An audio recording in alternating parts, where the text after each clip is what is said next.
जो यहाँ के इश्यूज थे, जो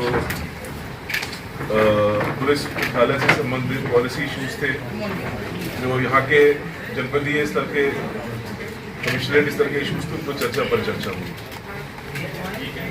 मैं आपके माध्यम से बताना चाहूँगा कि माननीय मुख्यमंत्री जी के मार्गदर्शन में जो अपराध और अपराधियों के प्रति जीरो टॉलरेंस की नीति विगत 8-9 वर्ष से चल रही है, उस नीति के तहत उत्तर प्रदेश पुलिस बहुत मजबूती के साथ आगे बढ़ रही है। लगभग सभी प्रमुख जितने भी अपराध के हेड्स हैं, उसमें पूरे प्रदेश में अपराधों में कमी दर्ज की गई है। अपराधियों के हौसले पस्त हुए हैं। जो हमारे नागरिक हैं, विशेषकर महिलाएं हैं, व्यापारी वर्ग है, उनमें एक सुरक्षा का भाव आया है। यही उद्देश्य भी है हमारी पुलिसिंग का, और इसके लिए विशेष कार्यक्रम भी चलाए गए हैं। आपने देखा होगा गत वर्ष शारदीय नवरात्रि के अवसर पर मिशन शक्ति केंद्र, जो मिशन शक्ति का 5वां संस्करण था, उसमें मिशन शक्ति केंद्र के नाम से एक नई आधारभूत संरचना प्रत्येक जनपद के प्रत्येक थाने में प्रारंभ की गई। इसके अच्छे परिणाम सामने आए हैं। इसी व्यवस्था को, जो हमारे यहाँ पर 60,244 आरक्षियों की भर्ती हुई थी, भर्ती के उपरांत वे सभी कर्मी जनपदों में पहुँच चुके हैं ट्रेनिंग के उपरांत, और अभी उनका जनपदीय प्रशिक्षण चल रहा है। उस जनपदीय प्रशिक्षण के उपरांत वो थानों में जो हमारे रोजमर्रा के कार्य हैं उसमें सम्मिलित होंगे। और इस प्रकार की व्यवस्थाएं, जो मिशन शक्ति केंद्र की व्यवस्था है, ट्रैफिक के बारे में, सिटी के अंदर ट्रैफिक के कंजेशन को कम करने के लिए रिड्यूसिंग ट्रैफिक कंजेशन आरटीसी की व्यवस्था है। बाहर के क्षेत्रों में एक्सीडेंट्स को कम करने के लिए जीरो फैटेलिटी डिस्ट्रिक्ट की व्यवस्था है। इन सभी व्यवस्थाओं में प्रदेश व्यापी स्तर पर, बृहद स्तर पर कार्रवाई चल रही है, और इन पुलिस कर्मियों के पुलिस में आने के बाद इसको और गति मिलेगी। साथ ही समय के साथ साथ जो साइबर क्राइम एक बड़ा चैलेंज बन गया था या बन गया है, आपको मालूम होगा कि कोविड कालखंड के बाद जो भारतवर्ष में नागरिक हैं, उनके लिए इलेक्ट्रॉनिक ट्रांजैक्शंस करने की काफ़ी सुविधाएं हैं। मैं समझता हूं कि शायद ही विश्व में कोई ऐसा देश होगा जहां पर इतने सहज तरीके से इलेक्ट्रॉनिक ट्रांजैक्शंस करने की सुविधाएं उपलब्ध हो। भारत में आज एक सड़क पर कोई ठेल की दुकान या छोटी सी दुकान है, उसके पास भी और एक आम नागरिक के पास भी आपस में इलेक्ट्रॉनिक ट्रांजैक्शंस करने के साधन मौजूद हैं। तो नेचुरली जब इतना बड़ी संख्या में इलेक्ट्रॉनिक ट्रांजैक्शंस, सोशल मीडिया का उपयोग होता है, तो कुछ ना कुछ कंपोनेंट उसका ऐसा होता है जो कि उसको अपराध की तरह से इस्तेमाल करता है। उत्तर प्रदेश पुलिस ने इसको एक चैलेंज के रूप में स्वीकार किया है, और पिछले 1 वर्ष में इस पर सुनियोजित ढंग से पूरे प्रदेश व्यापी कार्रवाइयाँ हुई हैं। मुझे बताते हुए खुशी है कि इसका एक प्रमुख जो पैरामीटर होता है वो लियन अमाउंट होता है। लियन अमाउंट मतलब कि जिस आदमी के इलेक्ट्रॉनिक ट्रांजैक्शंस में ठगी के बाद जो पैसा चला जाता है, उस पैसे पर तत्काल कार्रवाई करते हुए उसको बैंक में ही रोक देना, इसको लियन अमाउंट बोलते हैं। तो ये लियन अमाउंट के मामले में उत्तर प्रदेश पिछले 1 साल की सघन कार्रवाई के बाद पूरे देश के टॉप 5 स्टेट्स में आ गया है। इस पर लगातार हमारी कार्रवाई चल रही है। आगे आने वाले समय में इसमें और प्रदेश व्यापी अभियान चलाने की हमारी योजनाएं हैं, और इस प्रकार से पुलिसिंग के जितने भी अवयव हैं, कानून व्यवस्था को लेकर के, अपराध और अपराधियों के प्रति जीरो टॉलरेंस को लेकर के, महिला सुरक्षा को लेकर के, साइबर अपराध को लेकर के, ट्रैफिक और मतलब एक्सीडेंटल डेथ्स को लेकर के, और जितने भी अवयव हैं सभी पर एक योजनाबद्ध तरीके से सभी प्रदेश में काम चल रहा है। यहाँ पर भी आज मैंने रिव्यू किया, लगभग सभी जगह पर सभी मामलों में स्थिति संतोषजनक है। इसको कुछ जगहों पर इम्प्रूवमेंट की आवश्यकता है, विशेष तौर पर ट्रेनिंग के विषय में, उसके लिए उनको बताया गया कि और अच्छे तरह से ट्रेन करें हम अपने कर्मियों को, जिससे कि वो और बेहतर सेवाएं दे सकें। तो मोटी मोटी बातें मुझे आपसे यही कहनी थी। आपका अगर आपका कोई क्वेश्चन हो, क्वेरी हो, तो प्लीज बताएं, उसको और सबसे बड़ी बात यह है कि साइबर क्राइम करने वाले विदेशों में बैठ के क्राइम कर रहे हैं, आखिर उनसे कैसे निपटा जाए और उनके लिए क्या व्यवस्था की जाए, क्योंकि कहीं कहीं हमारा जो मौजूदा कानून है इस मामले में कड़ाई करने में कमजोर दिखता। ऐसा नहीं है। कई देशों के साथ में भारत की mutual legal agreement treaty, MLAT बोलते हैं उसको, वो भी है। उस एमलेट के माध्यम से जो अपराधी विदेश में बैठे हुए हैं और वहां से इन अपराधों का संचालन कर रहे हैं, उनका एक नियत प्रक्रिया के द्वारा हम लोग प्रत्यार्पण कराते हैं और उनके विरुद्ध कार्रवाई होती है। लेकिन उससे पहले ही वो पैसा बाहर ही न जा पाए, उसके लिए मैंने आपको क्लियर बताया कि क्योंकि वो प्रक्रिया थोड़ी जटिल है, कानून के हिसाब से उसमें समय लगता है, तो पैसा बाहर ही ना जा पाए उससे पहले ही first level of banking, second level of banking में ही हम उस पैसे को रोक पाएं। हमारा फोकस उस पर रहता है, इससे कि जो पीड़ित व्यक्ति है उसका कोई नुकसान ना हो। सर, राम मंदिर में करोड़ों की चोरी हुई है और 1 हफ्ते 10 दिन तक तो अपने लेवल पे ही कार्रवाई होती रही, अब जाके SIT का गठन हुआ है। इसी तरह के कई प्रमुख धार्मिक स्थल हैं, जैसे काशी विश्वनाथ है, मथुरा का जो मंदिर है, यहाँ पे इस तरह की घटनाओं की पुनरावृत्ति न हो तो पुलिस क्या इसमें कार्रवाई कर सकती है या क्या सावधानियां बरती जा सकती है? सभी धार्मिक संस्थानों के अपनी व्यवस्थाएं हैं, उनके अपने ट्रस्ट हैं, उनकी अपनी व्यवस्थाएं हैं।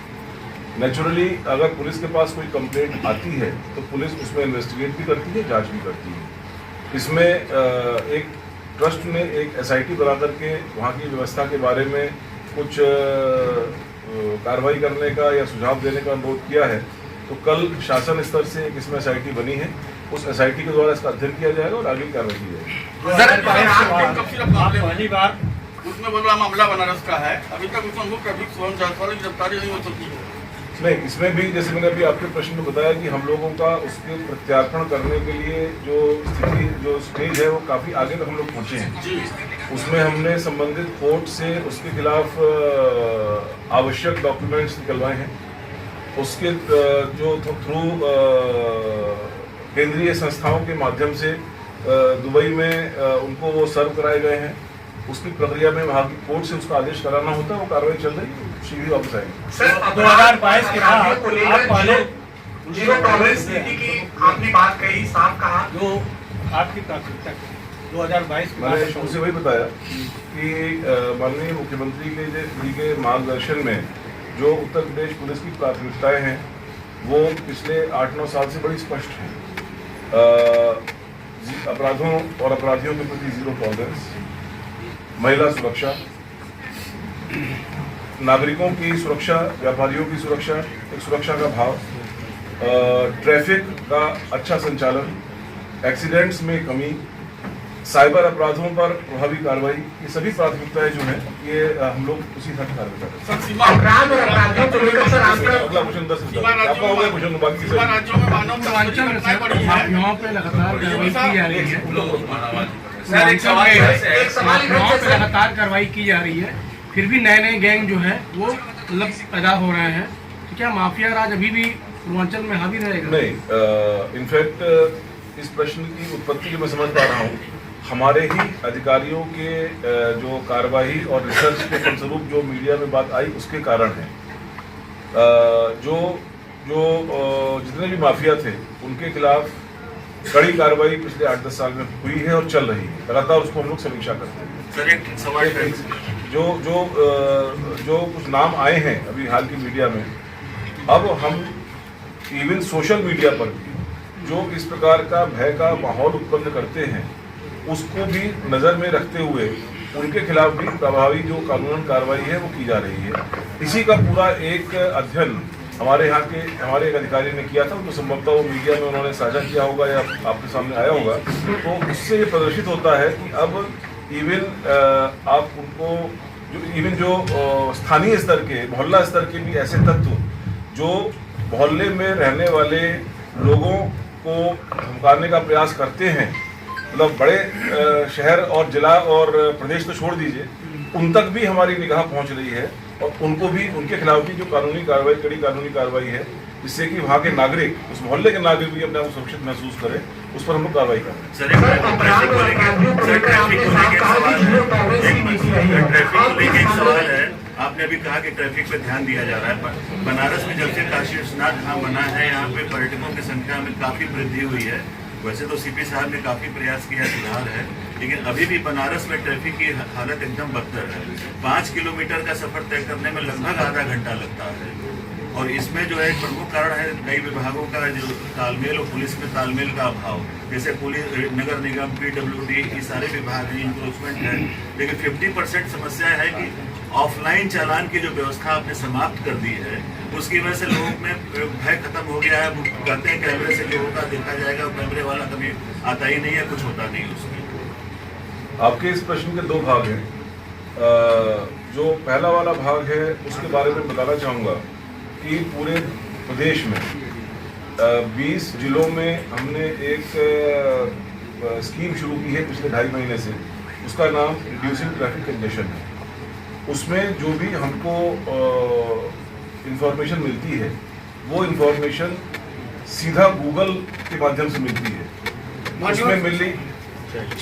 उसमें मेनली 2 तरह की बातें हमारे पास आती हैं। उसमें हमने, जैसे वाराणसी की अगर बात की जाए, तो वाराणसी शहर में कुल 11 कॉरिडोर या स्ट्रेच हमने आइडेंटिफाई किए हैं। इसी तरह से पूरे प्रदेश भर में करीब 230 कॉरिडोर आइडेंटिफाई या स्ट्रेच आइडेंटिफाई किए हैं, जो सबसे ज़्यादा ट्रैफिक की समस्या से ग्रसित हैं। इनमें हमारे पास 2 तरह के आंकड़े आते हैं। एक, हर एक स्ट्रेच पर डायनेमिकली और ऑटोमेटिकली गूगल के माध्यम से चोक पॉइंट्स कितने हैं, और नंबर 2 उस स्ट्रेच पर जो मैक्सिमम लगने वाला टाइम है ट्रैफिक का, जो आपने कहा कि साहब बहुत ज़्यादा टाइम लगता है, और एवरेज टाइम और मिनिमम टाइम पिछले 1 हफ्ते का, पिछले 1 महीने का, पिछले 2 हफ्ते का, इस तरह का। तो एक व्यवस्था, टेक्निकल व्यवस्था बनाई गई है जिसमें ये इंफॉर्मेशन हमारे पास भी आती है, सीपी साहब के पास भी आती है, डीसीपी साहब के पास भी आती है, और जो उस स्ट्रेच का प्रभारी टीआई या टीएसआई उसके पास भी आती है। हमने ये देखा है कि पिछले 2 महीने में करीब पूरे प्रदेश में करीब 24% तो चोक पॉइंट्स की संख्या में कमी आई है, और जो मैक्सिमम टाइम, यानी कि मान लीजिए कोई एक स्ट्रेच यहाँ पर ऐसा है जो स्ट्रेच को क्रॉस करने में शाम के समय जो मैक्सिमम टाइम होता है या सवेरे के समय जो मैक्सिमम टाइम होता है वो 44 मिनट का है फॉर एग्जांपल, और रात के समय जब ट्रैफिक नहीं रहता है तो वो 9 मिनट में हो जाता है। तो 44 मिनट को कम कितना किया गया, इस बात की सूचना भी उस ऐप के माध्यम से हमारे पास आती है। पूरे प्रदेश में करीब 17% जो मैक्सिमम टाइम उसमें कमी आई है। इसका बताने का पूरा उद्देश्य ये है कि उत्तर प्रदेश पुलिस एक व्यवस्था के माध्यम से इस ट्रैफिक की समस्या को एक बड़े सिस्टमेटिक तरीके से, एक लॉजिकल तरीके से सॉल्व कर रही है। हमारे अधिकारी प्रत्येक बड़े जिले में, प्रत्येक उन जिलों में जहाँ ये समस्या इसको आइडेंटिफाई किया गया, शुरू में पायलट पर लिया गया 20 जिलों में, वहाँ पर इसको इम्प्लीमेंट करा रहे हैं। अभी मैं जनप्रतिनिधियों से मेरी वार्ता हुई थी, सभी ने इस बात को बताया कि करीब उनको ये आइडिया नहीं था इस प्रोग्राम के बारे में, वो मैंने उनको अभी शेयर किया, बट पब्लिक के सेंटिमेंट्स या पब्लिक के फीडबैक के आधार पर जनप्रतिनिधियों ने बताया कि साहब ट्रैफिक के संचालन में पहले के मुकाबले बेहतरी आई है। तो उस चीज़ को हमारे पास, उस चीज़ के ऐसे आंकड़े हैं जो हमको निजी थाने से नहीं मिल रहे हैं, सीधा मशीन से हमारे पास आ रहे हैं, तो और कोई भर नहीं रहा है, ऑटोमेटिकली आ रहे हैं। तो व्यवस्था बन गई है, उस व्यवस्था के तहत कार्रवाई हो रही है और आपको भी उसके बेहतर परिणाम सामने आएंगे। प्रधानमंत्री का ये टेक्स्ट कॉन्फ्रेंस है